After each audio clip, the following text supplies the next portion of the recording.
We're going to begin our first presentation, our synopsis presentation, with the book Invisible Women, Data Bias in a World Designed for Men. And there are so many ways to even begin this presentation. And so let me talk about why this book matters. I'll read later why this book is important, but I want to talk about why this book matters. We are not very attentive to the women around us in business and in government. And you may say, boy, we've gotten better at that, but we have not gotten good enough at it. And so the author of this book argues that this is an era of the invisible woman. No, that's not right. It has always been the era of the invisible woman. And what she says, Carolyn Criado Perez, is that there's not enough data about women. Let me start with a very simple illustration. This is my iPhone. It's not the great big one, but it's not the smallest one. It's the middle one. It is designed, literally designed for my hand. It's as though they came and looked at my hand and designed it. And so it fits in my hand. I can function with one hand easily on my iPhone. This is my wife's iPhone. It is smaller. And I have asked her, do you want the bigger iPhone? And she says, no, I want this one because it fits my hand. And it turns out that the design of the phone is made based on the size of a man's hand. So we'll kind of begin with that, and that's one of the stories in the book. Turn all the way to page 8, and on the handout, and let me make sure that the handouts are in the chat. All right, page 8, at the top of the right. Carolyn Criado Perez, among other efforts, led the campaign to keep an image of a woman on British currency. Now, the Queen is, of course, on the front of British currency, but she led the campaign when they were taking away the only woman from an earlier era. She led the charge, and now on the back of a 10-pound note is an image of Jane Austen. She was the woman who got that done. And in terms of business books, this is really important. This is the business book of the year for 2019. That is an annual award done in collaboration with McKinsey and the Financial Times. A few years earlier, one of the business books of the year was Rise of the Robots by Martin Ford, and I have presented that book here at the First Friday Book Synopsis. A great book, really important book. And then in an earlier year, Capital by Thomas Piketty was the book of the year, and I presented that for the Urban Engagement Book Club. So this is an important author, and this is an important book. And the book is truly international in stories and illustrations. The author is British, and so you're going to see some British spellings throughout the handout. And this morning early when I woke up, there was a tweet. I had tweeted to this author and Margaret Heffernan, the author of the other book, and Margaret Heffernan tweeted back and said, I love Invisible Women. So this is an important book. Now, I've got a couple of preludes before we get into the content of the book. A number of years ago, a friend of mine who is gay was complaining about the flamboyance and the visibility of the gay pride parade. And he says, I just wish that gay people were not so in your face and militant about gay rights. And I said to him, study the civil rights movement. And when rights are denied, people have to get very visible. And so I said, it's not a surprise. And we'll know that there is equality when that visibility and that level of, I'm going to use a word, I don't mean it precisely, militancy, when that level of militancy goes down, then you'll know there is more equality. So that's kind of a prelude, because this book is an in-your-face book about how women have been ignored. And it is an in-your-face book about that. And she is absolutely right about it. And then the second prelude is why you need to read 5 books. Here's the problem.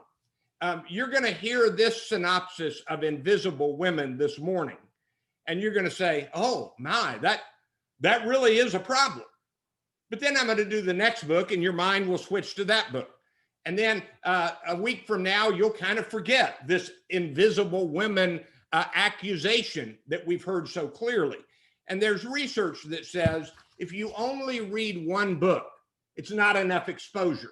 You've got to keep going for more exposure, repetition of key elements. It took a lot of marches and a lot of speeches and a lot of marches and a lot of protests and a lot of speeches to get the Civil Rights Act passed in 1964 and the Voting Rights Act passed in 1965. One book is not enough. Okay, the default mode is the default male. In every discipline, in every region, in every culture, in every profession, in every vocabulary choice. So look at this quote from the book. So a group of 100 female teachers in Spanish would be referred to as las profesoras. I'm not going to say that well. But as soon as you add a single male teacher, so you got 100 female teachers, but if you have 101 with one male, now it becomes los profesores. And so now you've got the male version. Such is the power of the default male. And that's true in culture after culture.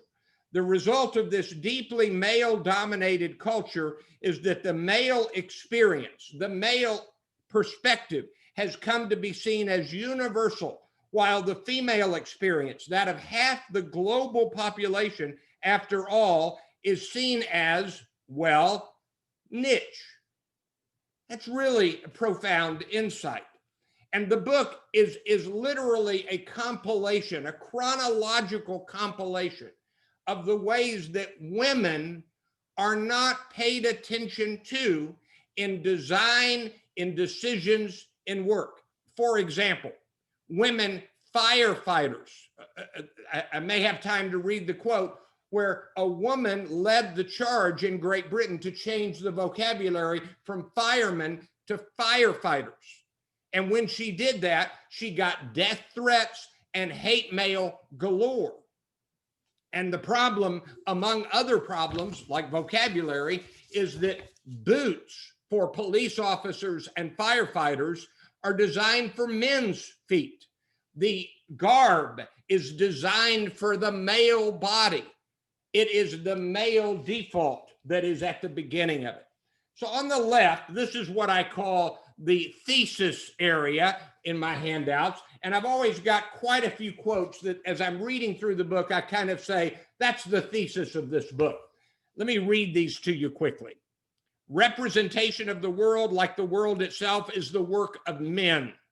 They describe it from their own point of view, which they confuse with the absolute truth. Simone de Beauvoir. The stories we tell ourselves about our past, present, and future, they are all marked, disfigured by a female-shaped absent presence. This is the gender data gap. These silences, these gaps have consequences. Invisible Women is a story about absence, and that sometimes makes it hard to write about. The point of this book is not psychoanalysis. This book cannot provide ultimate proof for why the gender gap exists and persists. I can only present you with the data. Private motivations are, to a certain extent, irrelevant. What matters is the pattern. I will argue that the gender data gap is both a cause and a consequence of the type of unthinking that conceives of humanity as almost exclusively male. Invisible Women is the story of what happens when we forget to account for half of humanity. It is an expose of how the gender gap harms women when life proceeds more or less as normal. In urban planning, in politics, in the workplace, it's when women are able to step out from the shadows with their voices and their bodies that things start to shift. The gaps close. And so at heart, Invisible Women is also a call for change. In such a framing, women are set up to be forgettable, ignorable, dispensable from culture, from history, from data. And so women become invisible. And then a quote from Jane Austen in the book: "The quarrels of popes and kings, with wars and pestilences in every page, the men so good for nothing, and hardly any women at all." So that will give you kind of her mindset about this book. Now, at this point, some of you are thinking the obvious. Randy, you're a male. You're a white male. And I readily admit that I don't have the personal experience to talk about this. And I'll be candid and say that I really wanted my wife to leave. She can sometimes hear me through my office door, because I don't think I live up to what this book calls me to do. But I have gone out of the way through the years to read books by women about women in business issues, because I believe that this is a critical issue. And this book is about women in business and women in society and women in government. It is about the invisible women that are everywhere present. The bottom of page 8, some stories. She tells the story of Sheryl Sandberg, which Sheryl Sandberg recounts in Lean In, a book I presented here. And what she says is that Sheryl Sandberg was an executive at Google, and she was parking in their neutral parking lot. No executive had a reserved space. And she was coming in while she was quite far along in her pregnancy, and her ankles hurt. And she finally said, you know, it would really help if we had reserved parking spaces close to the building for pregnant women. And when the CEO heard it, he said, of course, let's do it immediately. And she said in the book, and in this book, Invisible Women, it's recounted, the CEO said, I've never thought of that. Hold on. Sheryl Sandberg said, I'm a woman. I had never thought of that until I was pregnant. And so it's not just that men view women as invisible, don't view women, but women view women as invisible. So that's kind of interesting. There's a great section about how piano keys are spread out in such a way that they're made for men's hands. Men have larger hands than women. I told you about the Jane Austen on the back of the 10-pound note. This is astonishing. There was a group of designers in an international organization working on rebuilding housing after a natural disaster, and they literally put up housing without kitchens. No kitchen. And no kitchen, and there were no women in the room talking about the design of the houses. So the disaster and emergency housing designed by men with no kitchens. The temperature is set in office buildings and really in all buildings for men. I've turned down the thermostat. Actually, I asked my wife to colder during this presentation. women riding on public transportation in Britain, in Europe, in Africa, in the United States are perpetually the victims of groping and sexual harassment. And if you'll take your pen, circle the phrase "and cost." This is really interesting. In the book, she says that women are doing care work, caring for family, caring for people. So when a woman rides public transportation, she makes stops along the way to the grocery store, to the pharmacy. And yet the fee for riding public transportation is a one fee. So you go from here to here, and then if you get off, you have to pay another fee. Well, a man going to work, that's fine. A woman doing her care work, that's unfair. And so consequently, in Great Britain, they've instituted the hopper fare. What an interesting phrase. The hopper fare, where it's one fee, but you can get off and hop back on. So that's one of the elements. She tells the story, I first read it in the book Blink by Malcolm Gladwell, of how the New York Philharmonic was all men until about 1970. And basically no women on the orchestra. And they instituted one change. And now more than half of the musicians chosen on the great orchestras all over the world are now women. You look at the old photos of the orchestra from the 1950s, it's all men. And the change they made was a blind audition, so that the musician trying out spoke not a word, only played the instrument behind a curtain, and they started choosing more women literally now than men. And so she tells about that. If you Google images in many, maybe most professions, you primarily see images of men. Here's a quote: try searching Google for lawyer in German, and it comes back Anwalt, which literally means male lawyer, but it is used generically as lawyer. Turn to page 9 in your handout. I've already talked about whose hand a smartphone is made to fit. It turns out there are missing women in movies and TV shows, and I won't now read all of these quotes. Where are the statues of women?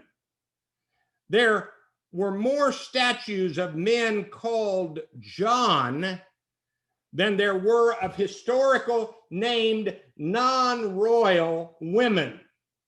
The reason that you have to put non-royal is that Queen Victoria liked a lot of statues. By the way, there's a great West Wing episode on this very idea of where are the statues of women in the United States. Women are missing in gaming, in the design of games and the playing of games, in the teams that make the games. There was I've already talked about what do you charge in bus fare. There was a strike by women in the entire country a few years ago in Iceland. And so after some discussion, they came up with the idea of a strike. No woman in Iceland would do a lick of work, no paid work, no cooking, no cleaning, no childcare. 90% of Icelandic women took part in the strike. A year later, Iceland passed the Gender Equality Act, which outlawed sex discrimination in workplaces and schools, and it has been named by The Economist as the best country to be a working woman. So that's a story. I've already talked about the equipment and shoes and uniforms for women. Let's keep going down this list. Because women are invisible, women are not valuable. I'm not saying they're not valuable. I'm saying that she says in the book, they're not treated with value. They have little to no worth. None of this means, a quote from the book, that the Bank of England deliberately set out to exclude women. It just means that what may seem objective can actually be highly male biased. I would encourage every man right now on this Zoom call to circle that sentence.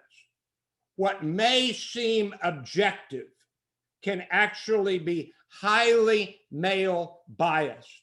The fact is that worth is a matter of opinion, and opinion is informed by culture. So much missing data. When your big data is filled with big silences, the truths you get are half truths. So much missing data because women are not in the room. They're not there. They're not in the conference rooms. They're not in the political committee rooms. They're not in the leadership seats. They're not in the disaster planning rooms. And they're not in the technology company planning rooms. You've seen the statistics, how few women there are in technology in Silicon Valley, how few women there are at Fortune 500 CEO slots. But when women are in the room, that's next on here, they are not listened to, sometimes not even seen. They are invisible. They are interrupted and talked over. And she has story after story, from politics to debates in politics to conference rooms, where a woman speaks and a man interrupts and interrupts again. And it's like 5-to-1 interruptions, men over women. They are not called upon. They are harassed, including sexually harassed, even office holders in parts of the world, in word and action.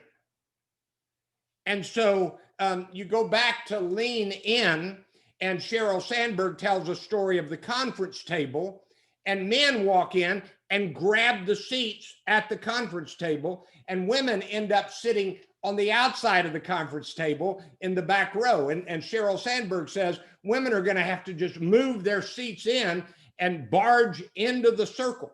Well, what this book says is that women have been systematically excluded from the circle for a very long time.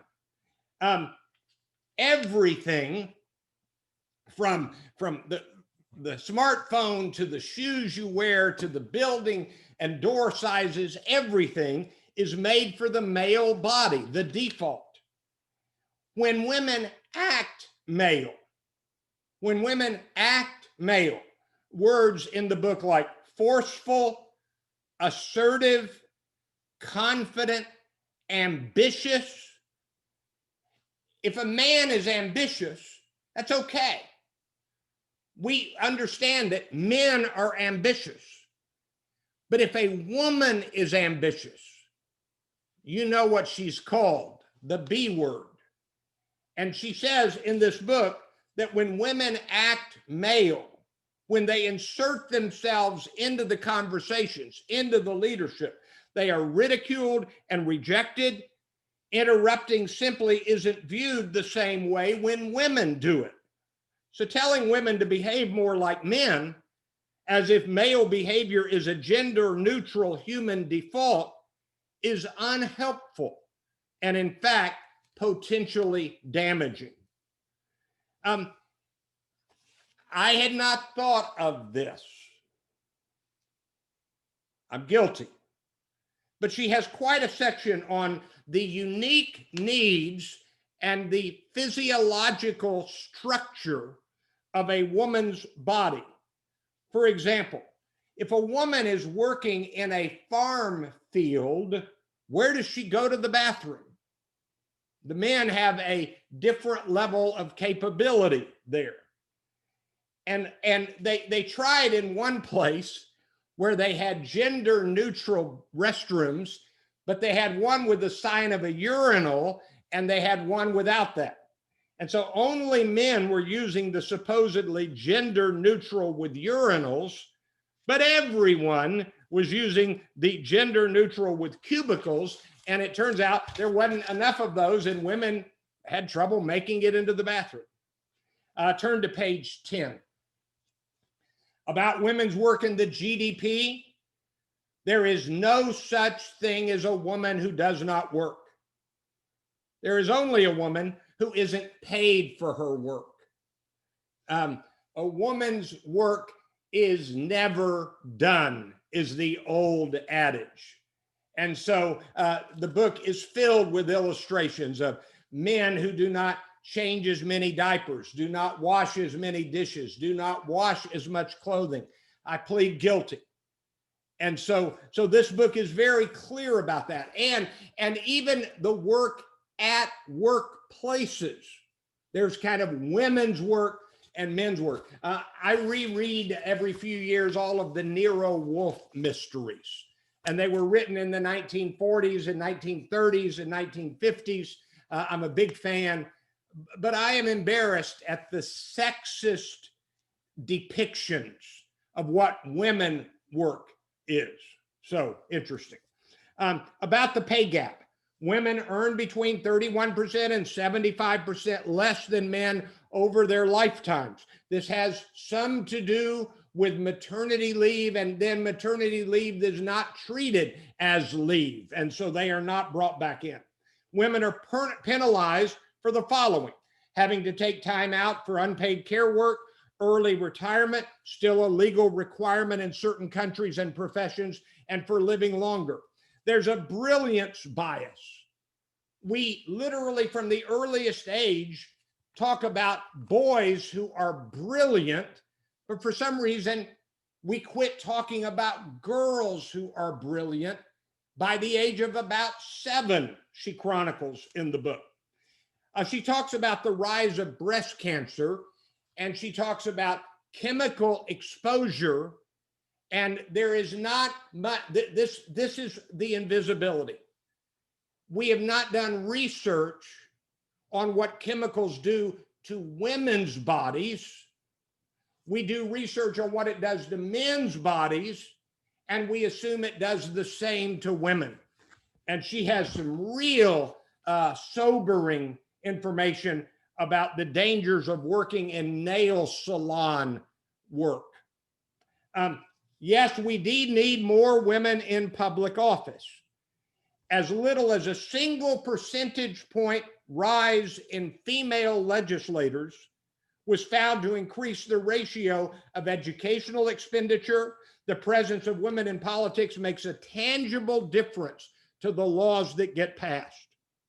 The first is that when you exclude half the population from a role in governing itself, you create a gender data gap at the very top. So what do women need to do about this?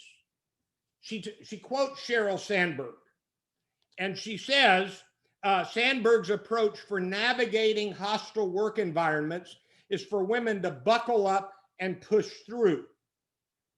And unpopular as this opinion may be, I believe that the onus is on those of us who feel able to weather the storm to buckle up and push through.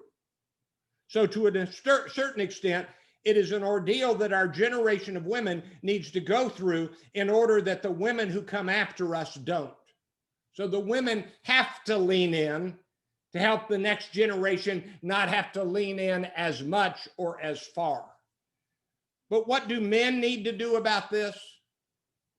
How about step 1 in the AA motif? I am a man and I have ignored women. I have ignored the issues of women. I have not included them at the table. That's what men need to do. Read this book. There is a better way, and it's a pretty simple one. We must increase female representation in all spheres of life.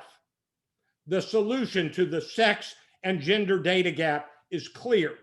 We have to close the female representation gap. When women are involved in decision-making and research and knowledge production, women do not get forgotten. All people needed to do was to ask women.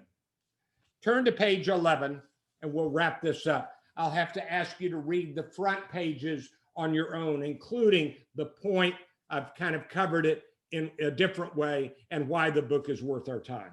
But I want you to notice the lessons and takeaways. Number one, don't have meetings, don't build teams without full participation by women. Number two, if you are male, quit interrupting, especially quit interrupting women. Number three, read more books, study more about gender ignorance and gender bias. Number four, recognize that if this is true about women, since this is true about women, ask which other groups do we leave out of our default understandings? How do we include the universe in our universe?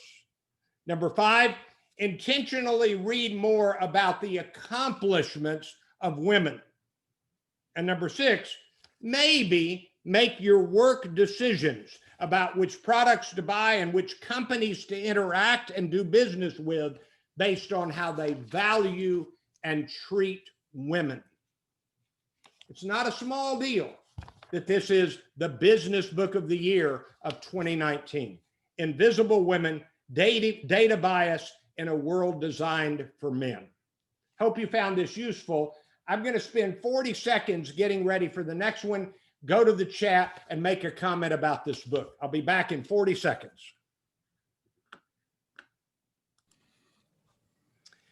Okay. I've now reposted the handout for Uncharted in the chat, if you don't have it printed out. Uncharted, How to Navigate the Future by Margaret Heffernan. There is so much to say about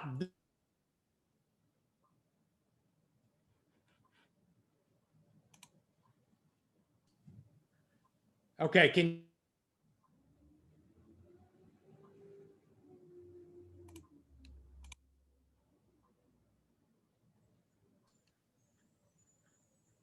you hear me now? Yes. Okay, good. Yes, we can hear you now. Sorry about that. There is so much to say about this book at this time. Margaret Heffernan is a favorite author of mine.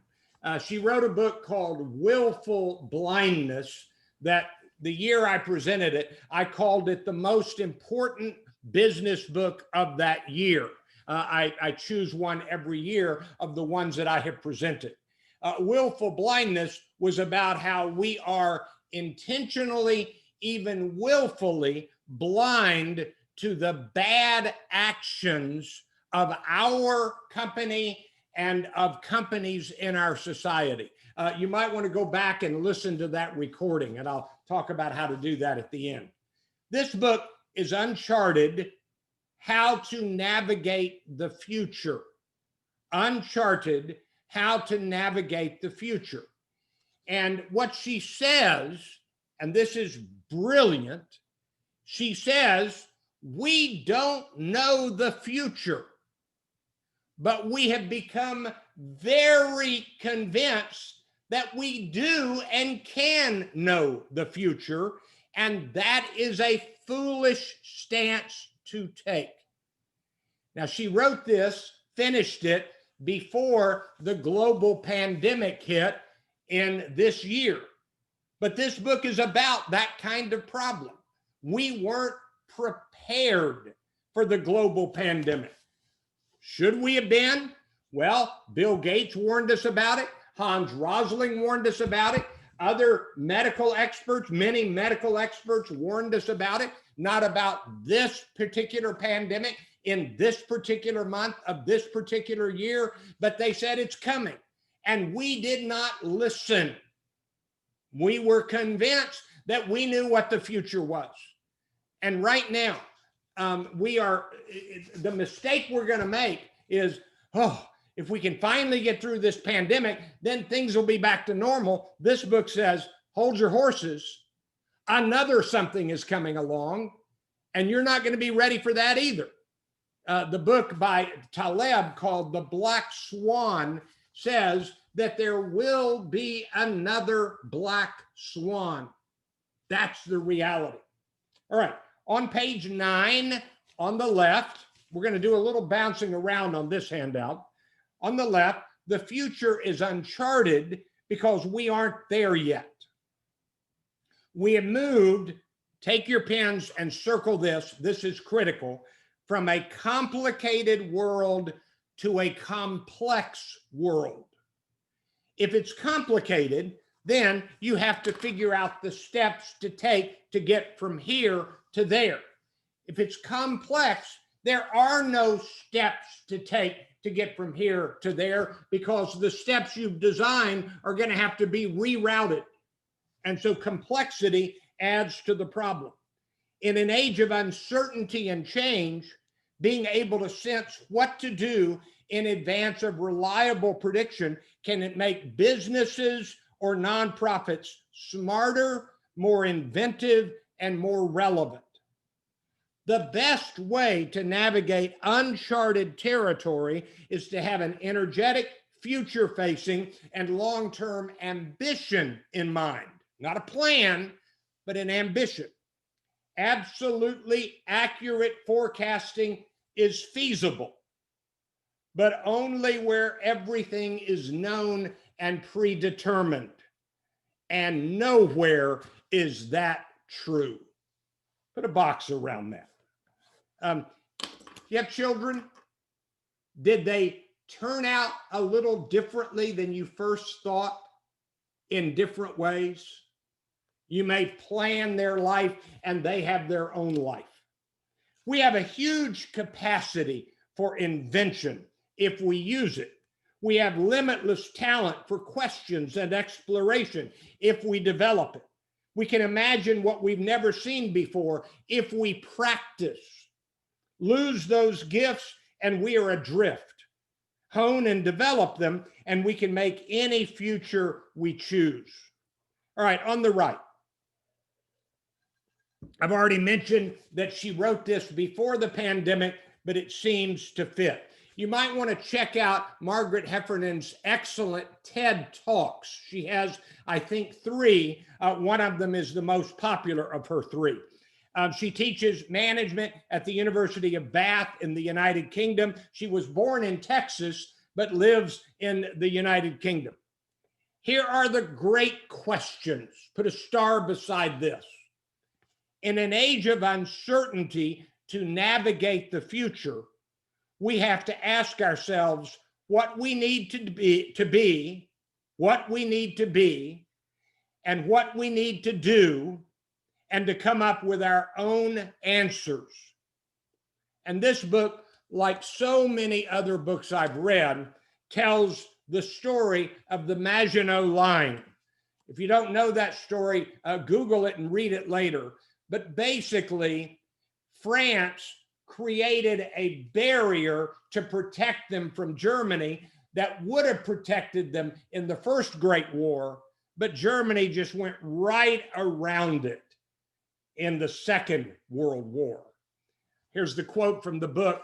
Some researchers regard big data as a 21st century Maginot Line, purporting to offer more security than it can provide. That's really important. All right, let's turn back for a moment to page 2, the first inside page of the handout. On the bottom left, what is the point? The future is unknown. It is not predictable. It is complex. It is uncharted. How do people and organizations prepare for an uncharted future? This book provides an approach. And then at the top, why is this book worth our time? This book is, number one, is a stark reminder that the future cannot be known. It is not predictable. Number two, this book is a narrative of efforts to shape or at least navigate a future when the future is unknown. And number three, this book is a call to collaboration. Put a star beside this.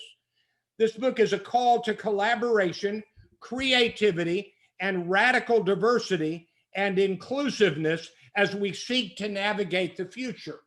The book Invisible Women said you got to make sure women are at the table. This book says you got to make sure everybody is at the table. Because if you don't have every voice, every mind, every thinking person talking about what's going on and what could happen, you're going to be resource deprived. Okay, I've come to the sad conclusion that I don't have time to read many of the excerpts. Turn all the way to page 5 for a critical one. Turn to page 5, excerpt number 50. Experience changes us. Flukes, imagination, and accidents change us. Now, if you ask me what's the greatest commencement address that I've ever read or heard, and I study those partly as a speech teacher, partly because I study speeches, it's the great Steve Jobs commencement address that he gave at Stanford.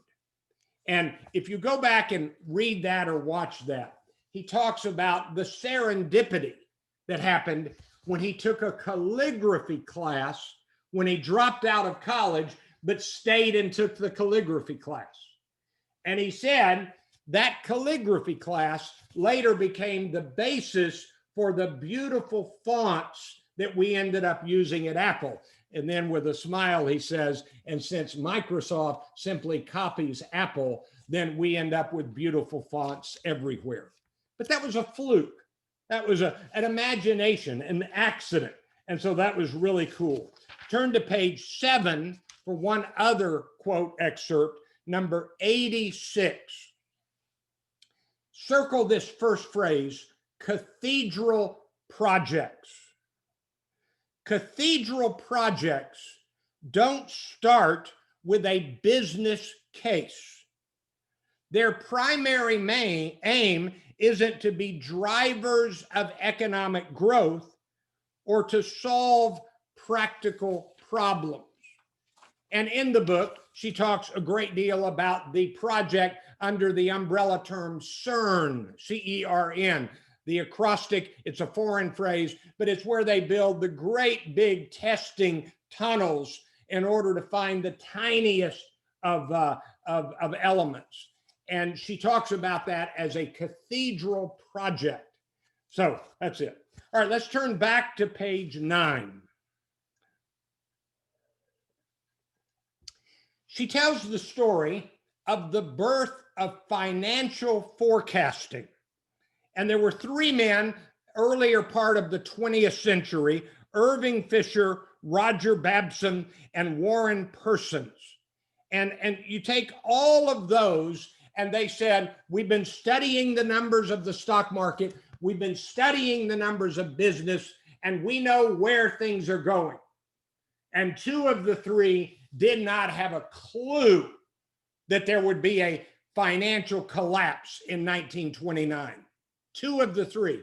The other one did have a clue, but didn't have the right year, and later made another big error.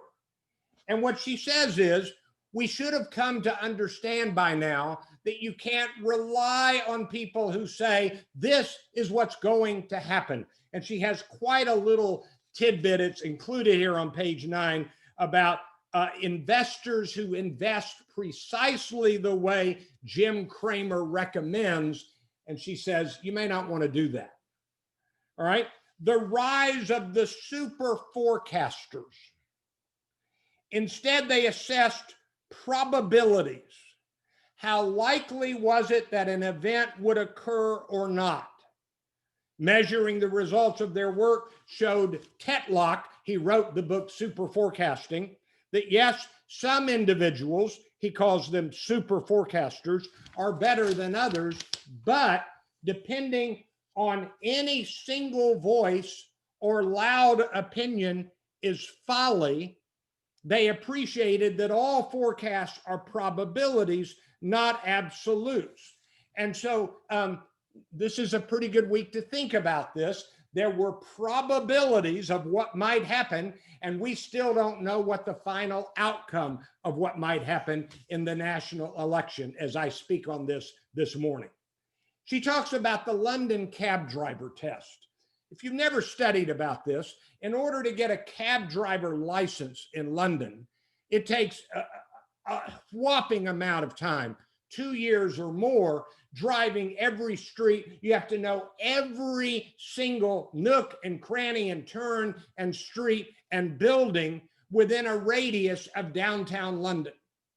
And she says, let me read it. To qualify as a licensed London cab driver, candidates must do the knowledge, that's what it's called, a series of tests that requires learning to navigate 25,000 streets within a 6-mile radius of Charing Cross Station.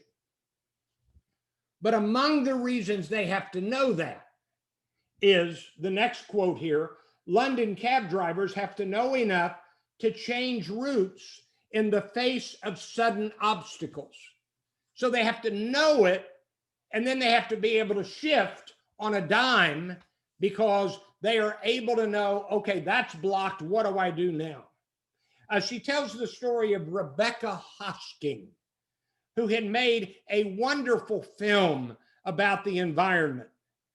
But then she decided after the film, which had little impact, she decided to get rid of plastic bags in her village, Modbury in Devon in England. And then it spread to other towns, including Hebden Bridge. I read that and I paused and remembered, you may know the Christian hymn, Blessed Be the Tie That Binds.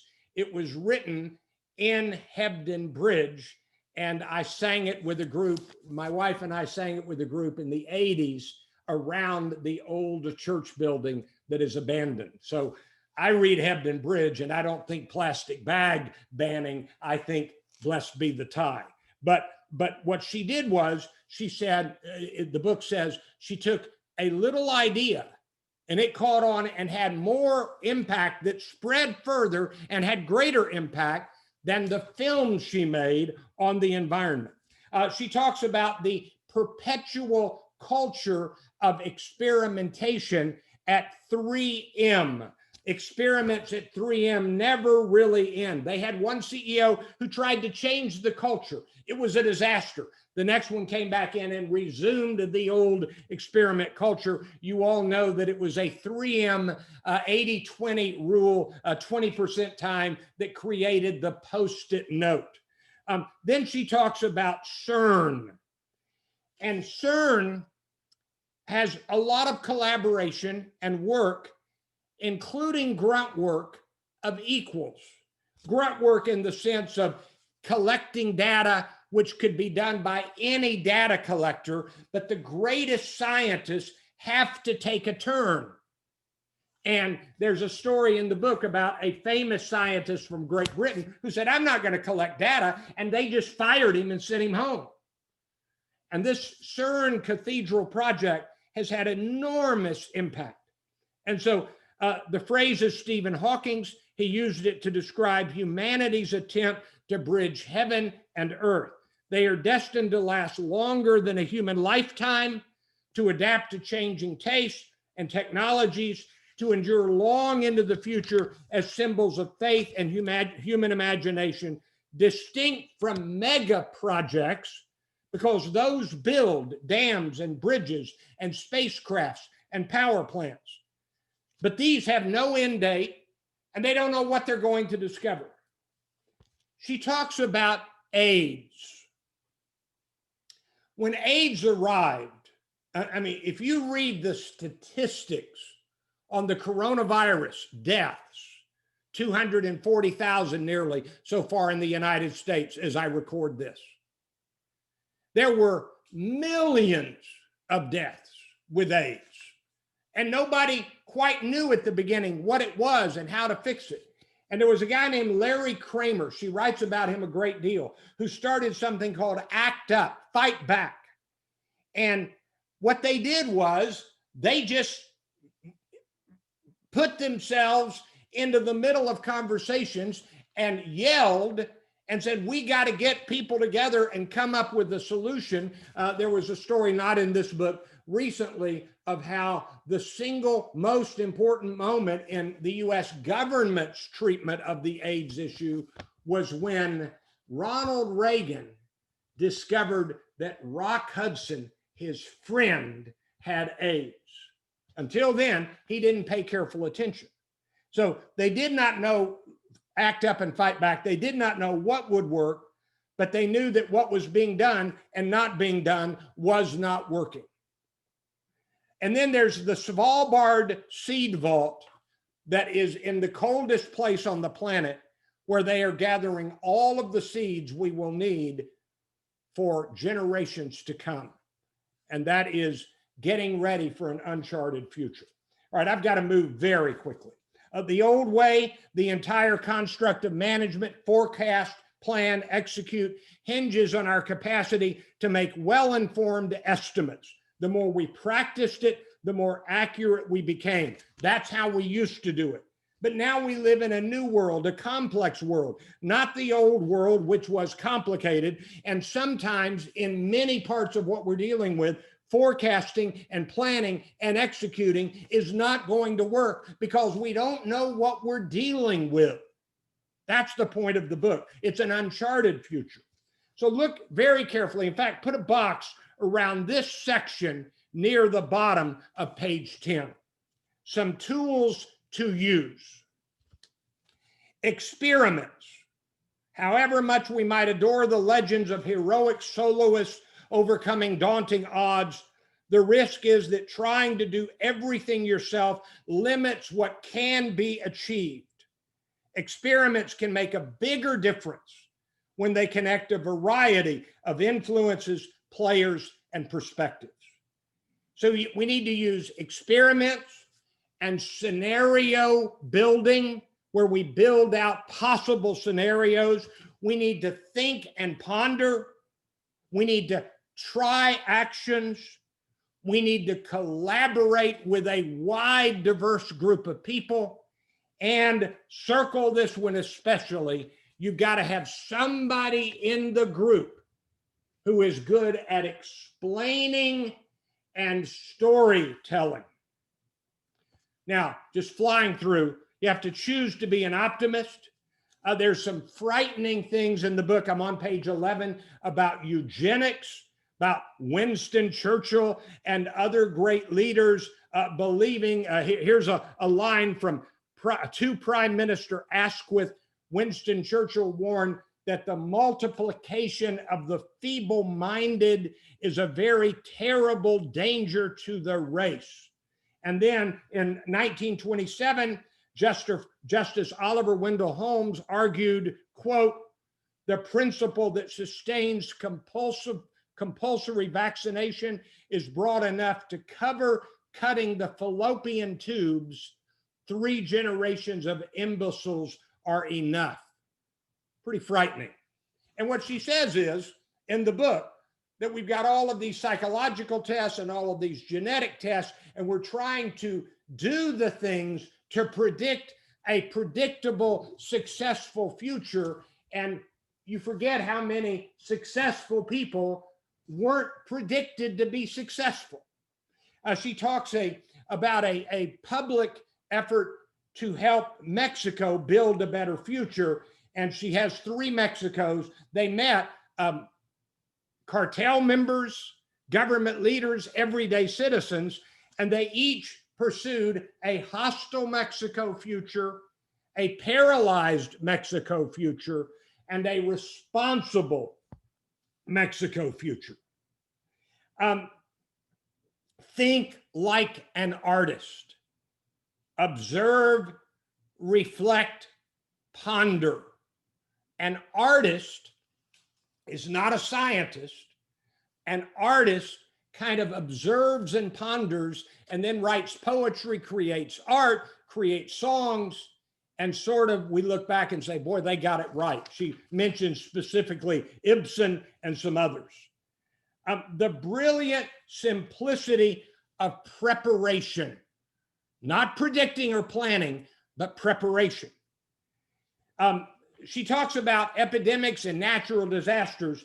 This means relationships have to be carefully nurtured and negotiated before an outbreak, or as Hatchett puts it, don't exchange business cards in a crisis. You got to have a relationship before the crisis. Some general observations. Ms. Heffernan is not much of a fan of Myers-Briggs, too much pigeonholing. That's my word. She says people are not what Myers-Briggs predicts them to be. You really can't predict, so don't kid yourself. And long-term relationships, which build trust, really, really matter. And longevity relationships over the long haul really matter. The bottom of page 12, my 6 lessons and takeaways. Number 1, we are not ready for the coming future. We think we are, we're not. Remember how blindsided we were with the pandemic. Number 2, the people who will help us get ready for the coming future are probably not now in our immediate circle. Widen your circle.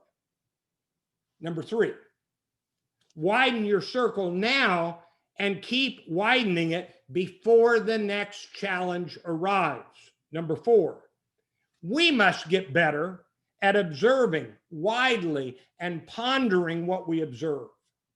Number 5, be on the lookout for good flukes. I love that phrase. And number 6, once the next challenge arrives, again, don't kid yourself. There will be a next one and another one and many other ones. Uncharted, How to Navigate the Future. I found the book really useful. I hope you found this synopsis useful. Thank you.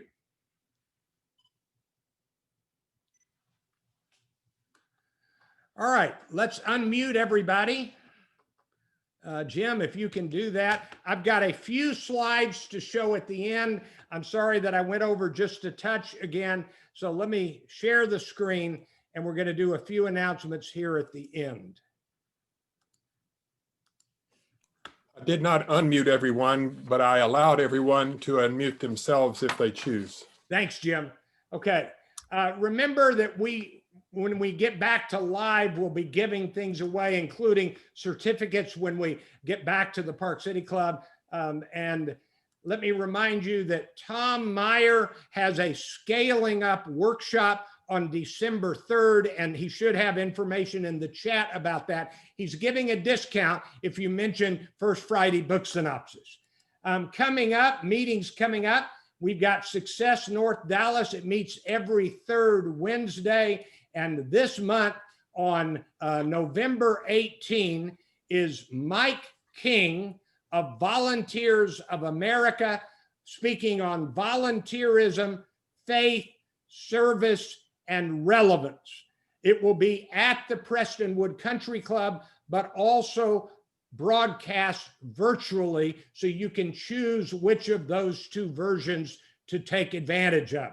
This is always a great meeting. Success North Dallas, Bill Wallace and Jan Klodner run this. Bill will be available to ask questions afterwards on this, and that's their meeting November 18th. I speak in a similar vein, like I did this morning, at the Urban Engagement Book Club, books on social justice and racism, and on November 19, third Thursday of the month, at 12:30 on Zoom, The Color of Money, Black Banks and the Racial Wealth Gap.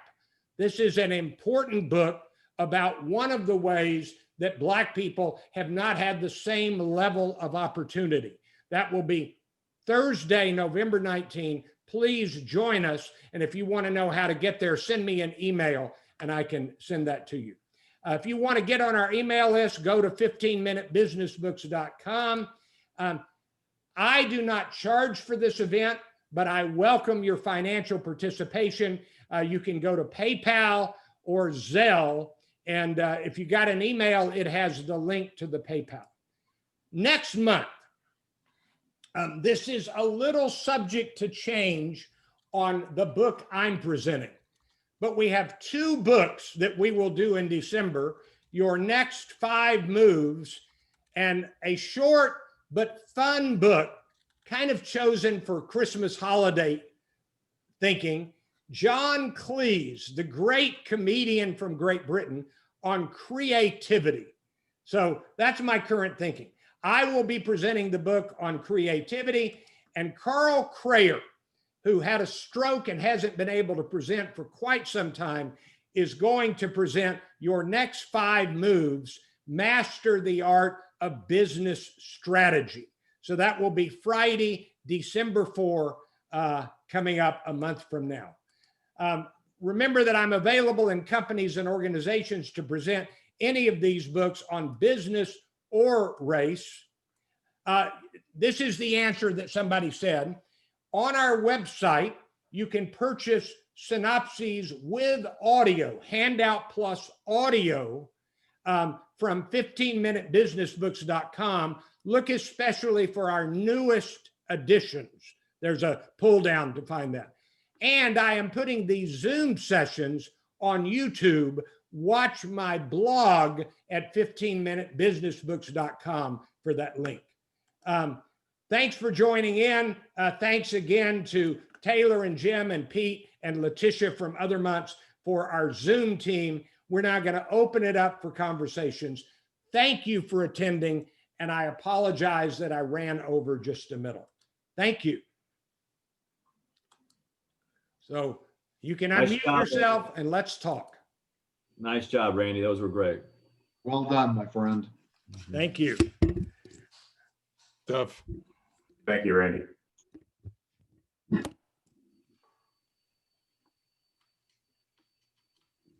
Randy.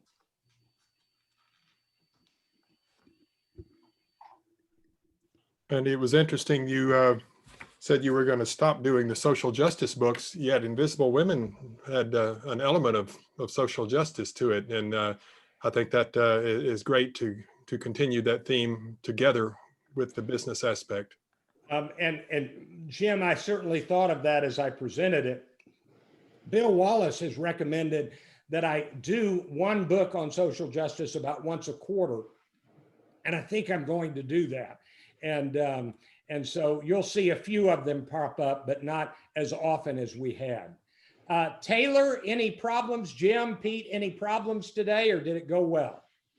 No problem. You were well behaved today. I'm so proud of everyone. Good. Good job.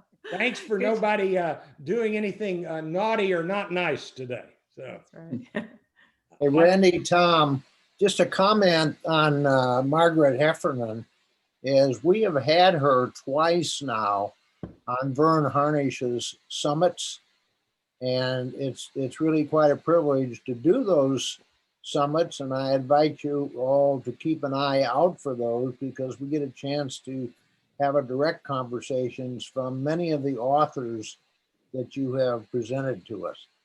I was aware of that he had invited and included Margaret Heffernan, and she is a great author. And this book is every bit as important as her other books. But I still think that willful blindness is kind of an ethical tour de force. And so I encourage you to take a look at willful blindness, at least my synopsis of it at 15minutebusinessbooks.com. So thanks, Tom. I appreciate that. Well, and I've done that. And by the way, you may want to talk to Vern about how do you get 6,000 people on your Zoom. Yeah, yeah, that's amazing.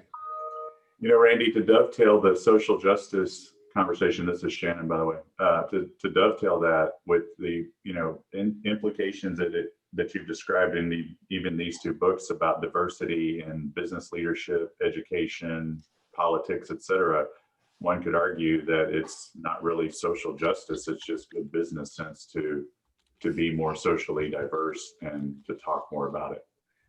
I'm convinced, first of all, I agree with you, and I am convinced that this is going to be a significant realization. We have basically in America run the universe as though it were a white male universe. And so we have excluded women and people of color. And as I have said on many occasions, I think we've got to find a way to include everybody at the table except for New England Patriots fans. Other than that, everybody belongs at the table. And I'm kidding about that one. So, Well, I have to admit, I am biased. I am, I have 4 daughters, and I, having 4 daughters, I'm always on the lookout of ways to make the world a better place for them. So good. Randy, can you hear me okay? Who's talking? This is Gerald. Hi, Gerald. Hello, how's everybody? Hey, I particularly enjoyed Heffernan's book predominantly because of the world I work in around analytics and statistics and probability. There's a quote by Ed Box around all models are wrong except some are useful. And as we talk about this particular pandemic season, I would be hopeful that a lot of people would consider this to be a possibility, a thinking possibility, if you will, going on, because we've got some hurdles yet to navigate. We really do. And, of all the things that astonish me about this pandemic, it is that we were blindsided and there were people yelling loudly, a pandemic is coming, and we weren't ready for it. But yeah, some of it's useful. And Gerald, I know you worked hard at that. It is amazing how much talent and resource there is in the people who attend First Friday Book Synopsis and Success North Dallas. I should have mentioned that Taylor, Jim, Pete are all in one way or another available to hire them for their expertise. And I got to tell you, the way they stepped up for this, if I needed them, I would hire them because I know their work ethic now, which I didn't have any doubt about before, but it's really impressive. And there are lots of others that really are ready to go to work. Bill? Randy, now that you've got that plug in there, do you want to stop the recording, or are you intending to keep that going? I've already stopped the recording. It still Bill shows. was trying to make a comment, but couldn't hear him. Bill, you were muted, I think. Bill, I can't hear you. Can you hear me now? Yeah, I can now. Yeah. Yeah, no, Dr. Gerald Turner, kudos to Gerald Turner because he was the first person that came to me on the pandemic while he was researching with 18 others in quarantine, literally, at MIT and Johns Hopkins. And some of the information I got from him early on determined the course of what I did with Success North Dallas. He was screaming very loudly at a point and not being listened to. But speaking of town halls, we're going to do another town hall with Success North Dallas on the 12th. And on the 12th, the title is The Value of Clean. We're doing it at 7:30 in the morning, and it is the head of the International Cleaning Association, ISSA, worldwide, and they're the ones that it's a 3-parter. The value of the association, what they really do, and secondly, the standards that they come up with. For instance, this group has come up with standards for all large gathering areas, arenas, etc. And then the final part of it is the relevancy, reach, relevancy, and then reciprocity is the final. And the reciprocity is they had bought a local company. They did 2 years ago, year and a half, called Cleaning for a Reason. And their goal is to clean 1 million homes of cancer patients around the world for free. That's wonderful. And so that's on the 12th. And you can see me for more information or just sign up for our emails at successnorthdallas.com and you'll get it. But, there's so much going on here, and especially out of this room. And Randy, what you do is fabulous. Jim Young, look at how Jim Young has affected all of our lives, and Carol as well. So what you've got here, Randy, is just fabulous. Well, thank you. Thank you, Bill. And that town hall meeting, go to Success North Dallas website and they'll have all the information. Bill, thank you. I would like to ask Lynn O'Neill and whoever else wants to join in to reflect on the book Invisible Women. How do we pay attention to this message? Well, it's interesting. I was just pondering that because Heffernan's book, to me, there is a sort of a framework that we can follow. It's much more clearly laid out. I found Invisible Women to be absolutely depressing because what it says to me is we have not changed. And it was really telling to me that when you asked for comments, nobody talked about that book. Huh. And I think part of it is that I think it scares all of us, men and women alike. But for me, that is the saddest. And Randy, you know the story when I was a board member for Continental Airlines about my first meeting, 7 o'clock. I'm not a morning person, as you know. And I'm standing there and one of the other board members, my very first one, and I am decked out. And one of the other board members comes in. I'm a woman. I'm by the coffee pot. He said, "Hey, hon, would you get me a cup of coffee?" And I think it scarred me. Yeah. Because this was a huge deal at that time. This is 1982. There were no women on boards to speak of. And I'm on a publicly held board. So for me, that book makes my heart hurt. Yeah. And there's no plan in here. As good as her analysis is, that's sort of the fault of big data. There's lots of stuff about what's wrong, but there's, how do you go about it? I have a friend who says, catch a woman and talk to them. I think maybe that's the best advice. So that's my 2 cents. Yeah, let me reflect a little. One of the easiest things I do is figure out which book to do first and which book to do second. And today, Invisible Women, I did feel like it was diagnosis, but no solution. Yeah. And I don't fault her with that. I mean, the fact is, we've all heard that we've left women out, but this book fully documents in every conceivable way, from the kind of shoes that women have to wear when they work in certain jobs to the kind of design decisions made. It documents in a way that I had never read. And but so I think one of the things, the question that's not asked by that book is, and this would be to all the men and to the women who maybe have not participated as well, is do you want to let women in? Yeah. Nobody ever asked that. It is, there's all this data and this doesn't happen, all of that. But they're never asked the question, do you want to? And I suggest that the answer would be a resounding no, because it disrupts what everybody's grown up with. Yeah, and I wish that I disagreed with you, but I think the evidence is on your side. And I think that the same evidence is there for certain other groups of people. I mean, we spent 4 months on books about African Americans and racial issues in the United States. So anybody else? I don't want it just to be me. Yeah, Randy, this is Terry Atkinson. Hi, Terry. Hi. Something that actually ties these two books together is that as we're looking at complicated and complexity, women actually in general tend to utilize cross-brain thinking more. Yeah.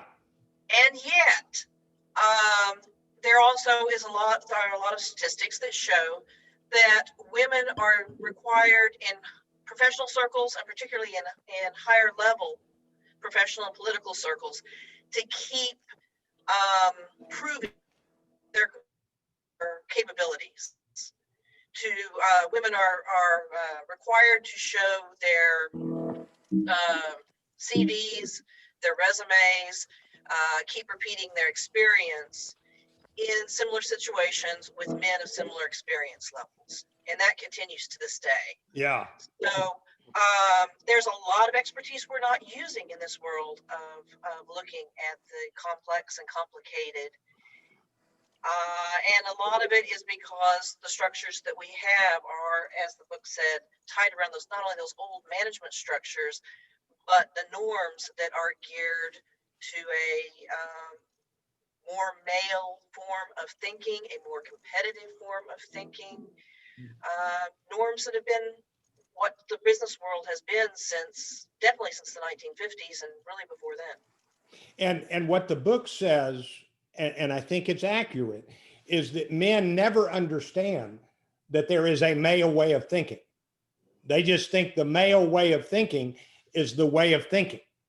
And they don't understand that they've excluded half the population from that way of thinking. And so that's helpful. Thank you. Thank you. Richard, Randy, Gerald Turner. Got another real quick couple of comments. Can you hear me okay? Yep, I can. Okay, yeah, the first book you that you reviewed, basically, that you couldn't see me obviously, but I just kept shaking my head, wondering, when is deliverance going to come? When are we all going to just exercise, just the kinds of things that you've been covering in the 4 books you covered previously on racism, and now with regard to indiscreet and things that are happening to women as well too. And it just boggles the mind as to why we're still fighting this struggle, today, why we're still struggling with this particular thing. And the book you referred to, Cast, I can't recommend that enough, as you already did in the last book review.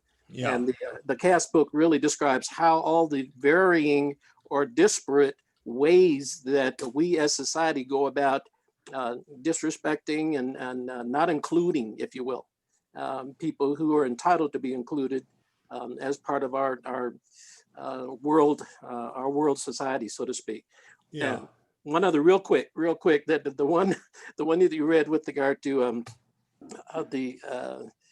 also with regard to women, is that it reminded me of a quote real quickly. I'm not going to read the whole thing, but there was a guy in one of the Jurassic Park movies where Dr. Malcolm has a quote about God creates dinosaurs, God destroys dinosaurs, God creates man, man destroys God, dinosaurs destroy man. And then the lady, Dr. Statler, says, and woman inherits the earth.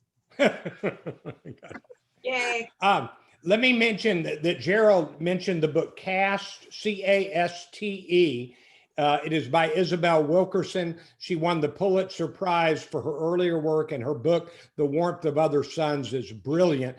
And I am presenting my synopsis of Caste on the 3rd Thursday of December at the Urban Engagement Book Club. It probably is going to be the best book I've read on racial issues. I have not finished reading it, but it is brilliant. And so thanks, Gerald. I agree. Thank you. I'm glad you're doing that one. I'm looking forward to that. I'd like to point out that I do so as a Vietnam veteran, a disabled Vietnam veteran, that the decisions to do the